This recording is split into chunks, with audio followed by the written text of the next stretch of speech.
Et bonjour tout le monde! On se retrouve pour le 4e vlog jardin et je vous rassure, c'est dans ce vlog que les choses sérieuses arrivent enfin. L'arc caillou est terminé, rappelez-vous. L'un des brise-vues à toutes ces jardinières, les palettes sont démontées, les plants sont terminés. On va enfin pouvoir attaquer la mise au propre du parterre et aussi commencer le bac, ça y est, enfin oui. Allez, c'est parti! I don't wanna know the truth of what could be in the nighttime when I'm lying. Mais avant tout ça, un petit nettoyage s'impose pour enlever les épillets, les feuilles mortes et bien sûr le retour des cacas du chien. Ça faisait longtemps, oui, ça faisait longtemps. Puis, une fois le nettoyage terminé, j'ai fait un petit tri dans le coffre et j'ai bien fait car j'ai retrouvé plein de choses, dont un sac de billes en argile et de l'engrais, beaucoup d'engrais, et plein d'autres petites choses très utiles. Ensuite, en faisant le tour de mes plantes, j'ai constaté que mon pied de tomate faisait un petit peu la tête.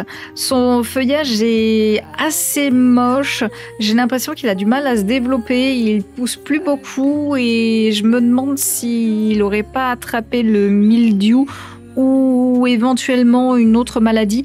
S'il y a des connaisseurs parmi vous qui peuvent m'éclairer éventuellement, en attendant la sortie de cette vidéo, j'essaierai de le traiter, on ne sait jamais dans le doute. Et pour ne rien arranger, je suis tombée sur une espèce invasive, un ver plat, plus précisément Obama Nungara. J'ai déjà eu vent en mal de ces petites bêtes et j'ai pas voulu chercher midi à 14 h, je suis vite allée faire mes petites recherches pour pouvoir le détruire rapidement. Je sais que d'habitude je vous demande à quelle espèce appartient tel ou tel insecte, mais dans ce cas-là j'ai préféré prendre des précautions et j'espère que vous comprendrez. Mais ne vous inquiétez pas, je vous ai quand même gardé cette petite scolopendre que j'ai retrouvée enroulée dans les racines de la haie, donc je vous laisse vous faire plaisir dans les commentaires. Maintenant, revenons à nos moutons. Donc j'ai commencé à poncer les premières planches pour le parterre et à ce moment, je ne savais pas trop combien il m'en faudrait exactement. Dans tous les cas, ce n'est pas perdu. Le trop poncé servira au bac. Malheureusement, les jours suivants s'annoncent pluvieux. Je mets donc en pause les travaux et j'en profite pour faire quelques courses. Je suis revenue avec une grande jardinière et un grand pot pour finir de diviser le basilic, du géotextile et des agrafes pour avancer et finir le parterre. Je me suis aussi pris de la bouillie bordelaise. On va voir ce que ça va donner sur le pied de tomate. Au total, ça m'a coûté pas loin de 90 € et depuis le début des travaux, j'ai dépensé aux alentours de 500 € déjà, malgré beaucoup de récup, et je suis bien partie pour excéder les 1000 € pour juste cet aménagement. Quand je parle d'aménagement, je parle du jardin dans sa totalité. Ça fait un petit peu mal parce que je ne pensais pas que ça allait revenir aussi cher et je vais continuer à faire un maximum de récup dès que je peux pour essayer de pas trop exploser mon budget. Juste après ça, je me suis dépêchée à planter et diviser mon basilic, et ça sous haute surveillance parce que oui, il faudrait quand même pas que je fasse des bêtises, attention. Mais malheureusement, je me suis retrouvée à court de terreau, même avec la récup des godets. Je n'ai pu remplir que la grande jardinière. Une fois de plus, je me retrouve avec des pieds de basilic à diviser. Bon, tant pis, j'espère que ça tiendra d'ici là, et comme d'hab, Saphir fait des bêtises. Qu'est-ce que t'as dans la gueule? Rien. T'as trouvé une connerie? Non. Et oui, t'as trouvé une connerie. Non, c'est rien fait. Oui, qu'est-ce que c'est? Tu le donnes à maman? Non. Tu donnes, je te donne un biscuit. Biscuit? Oui, tu donnes, je te donne un biscuit. Tu veux un biscuit? Ah oui, c'est pas mal. Viens, attends, viens. Tu veux un biscuit? Ah bah oui. Voilà, c'est bien, mon petit bébé Saphir. Il veut un biscuit? Oui. Bon, c'est un peu long. Attends, hop, on va y arriver. Vas-y. Un petit biscuit, c'est miam, bon miam, ça, miam. hein? Bon, ouais, c'est bon ça. Hein? Ah là là, et oui, dès qu'il y a un truc qui traîne, elle pense qu'elle peut directement l'échanger contre des biscuits parce que oui, ça mouline dans sa tête, ça mouline même très vite. Une fois le rempotage terminé, j'ai mis la jardinière en place. Alors rassurez-vous, elle ne restera pas dans le jardin, elle ira sur la terrasse une fois que celle-ci sera complètement dégagée. Puis la pluie a fini de cesser, j'ai donc repris rapidement le ponçage. J'en ai aussi profité pour faire la bouillie bordelaise et arroser mon pied de tomate, mais j'en ai aussi profité pour les pieds de vigne et d'aubergine puisque eux aussi présentaient des signes assez similaires. Ils faisaient la tête, ils étaient un petit peu moches et dans le doute, avec le temps humide de ces dernières semaines, j'ai préféré tous les traiter. J'ai aussi pris 5 minutes pour repeindre en noir le pied du meuble que j'ai réparé parce que je trouvais que ça faisait un petit peu tâche de le laisser brut comme ça avec l'ensemble métallique. Et effectivement, une fois terminé, c'est quand même beaucoup mieux. Puis c'est reparti pour du ponçage et de la découpe. J'ai dégagé et creusé le fond du terrain pour pouvoir poser les premières planches parce que ça sera à partir de celle-ci que je poserai et je disposerai toutes les autres. Et j'ai encore eu la mauvaise surprise de retrouver plein de déchets enterrés comme du polystyrène, des filets en tissu, des épingles cassées, des vieux sachets plastiques, mais aussi des vieux piquets et une étrange plaque. Je sais pas trop en quelle matière elle est faite, mais bon, j'ai jeté et mis tout ça de côté. Après avoir fini mes sillons, j'ai découpé et positionné mes planches de sorte à ce que le tuyau passe et que je m'arrête au ras du pied de la haie. Les chutes vont me servir à faire une bordure jusqu'au grillage et dans cet espace, je viendrai le remplir de cailloux. Je ne m'embêterai pas à mettre du géotextile, c'est beaucoup trop fastidieux et on ne verra presque rien, donc je vais combler directement avec du pouzzolane. Après ça, je me suis octroyé une petite pause désherbage d'épillés et ça pousse vite, ça pousse très vite. C'est un véritable fléau pour les animaux. J'ai dû emmener 2 fois mon chien chez le vétérinaire parce que l'un s'était logé dans l'une de ses pattes et l'autre dans l'une de ses oreilles, ce qui a bien failli lui percer le tympan, ce qui est top, ce qui est super. Et la première fois que j'ai vu le vétérinaire, il m'a raconté qu'il avait retiré pas loin de 27 épillés en une matinée, dont un qui était logé depuis plusieurs jours dans l'urètre d'un chat, donc autant vous dire que le pauvre minou n'arrivait même plus à uriner. Si vous avez des animaux, faites super gaffe, ce petit truc-là peut être mortel. Ensuite, j'ai récupéré les graines de mes tomates pour l'an prochain. J'ai mis tout ça dans un petit peu d'eau pour enlever la gelée qu'il y a autour. Puis, je suis retournée à mon parterre. Donc, j'ai voulu aplanir le terrain, mais la tâche n'a pas été très facile puisqu'il y avait beaucoup de racines à enlever et qui m'empêchaient de pouvoir faire ce que je voulais. J'en ai aussi profité pour fixer les tuyaux histoire qu'ils ne bougent plus et qu'ils se fondent entièrement dans le parterre une fois que tout sera mis en place. Par contre, je me suis fait dévorer par les moustiques. Prochaine étape, une fois que ça c'est fait, c'est le piège à moustiques. Ah oui, là, il n'y a pas à discuter, je n'en peux plus de ces moustiques, ils vont mourir. C'est leur destin. Ensuite, j'ai rebouché les trous de mon chien avec de la pouzzolane, j'en aurai beaucoup trop pour le parterre, autant que ça me serve.